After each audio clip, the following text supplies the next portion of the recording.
നിലമ്പൂർ ഉപതെരഞ്ഞെടുപ്പ് ഫലം തിരിച്ചടിയായതോടെ സർക്കാരിന്റെ ഇടപെടലുകളിൽ സിപിഎം വീണ്ടും തിരുത്തൽ വരുത്തിയേക്കും. ക്ഷേമ പെൻഷൻ അടക്കമുള്ളവയിൽ മുൻഗണന തീരുമാനിച്ച് മുന്നോട്ടു പോകാനുള്ള ആലോചന പാർട്ടി തലത്തിൽ ആരംഭിച്ചിട്ടുണ്ട്. ഭരണവിരുദ്ധ വികാരമില്ലെന്ന് പരസ്യമായി പറയുമ്പോഴും പാർട്ടി നേതൃയോഗങ്ങളിലേക്ക് എത്തുമ്പോൾ സർക്കാരിന്റെ ഭരണവും ഇഴകേറി പരിശോധിക്കും.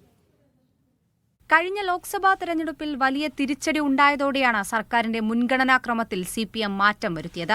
അതിന്റെ അടിസ്ഥാനത്തിലാണ് ക്ഷേമ പെൻഷൻ കുടിശ്ശിക അടക്കം വിതരണം ചെയ്തുവരുന്നത്. എന്നാൽ നിലമ്പൂർ തെരഞ്ഞെടുപ്പ് ഫലം സർക്കാരിനും സിപിഎമ്മിനും മുന്നിൽ മറ്റു ചില ചോദ്യങ്ങൾ കൂടി ഉയർത്തുന്നുണ്ട്. സർക്കാരിന്റെയും സിപിഎമ്മിന്റെയും തിരുത്തൽ പ്രക്രിയ ജനങ്ങൾ ഏറ്റെടുത്തില്ലയോ, അതോ തിരുത്തൽ പ്രക്രിയ വേണ്ടവിധം പ്രാബല്യത്തിൽ വന്നില്ലയോ? എന്തായാലും നിലമ്പൂർ തെരഞ്ഞെടുപ്പ് ഫലം സിപിഎം സംസ്ഥാന നേതൃത്വം വിലയിരുത്തുമ്പോൾ സർക്കാരിന്റെ പ്രവർത്തനങ്ങളും ഇടകീറി പരിശോധിക്കും. ഭരണവിരുദ്ധ വികാരമില്ലെന്ന് നേതാക്കൾ പറയുമ്പോഴും അത് അങ്ങനെയല്ലെന്ന വസ്തുത നിലനിൽക്കുന്നുണ്ട്.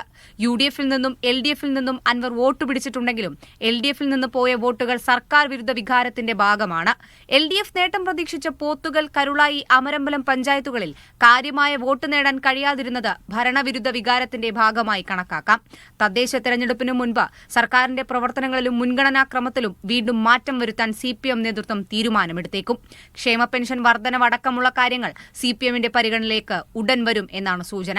ജനങ്ങളുടെ മേൽ അമിത ഭാരം അടിച്ചേൽപ്പിക്കുന്ന തീരുമാനങ്ങളൊന്നും അടുത്ത നിയമസഭാ തെരഞ്ഞെടുപ്പിന് മുമ്പ് സർക്കാരിന്റെ ഭാഗത്തു നിന്നുണ്ടായേക്കില്ല. മീഡിയ 1, തിരുവനന്തപുരം.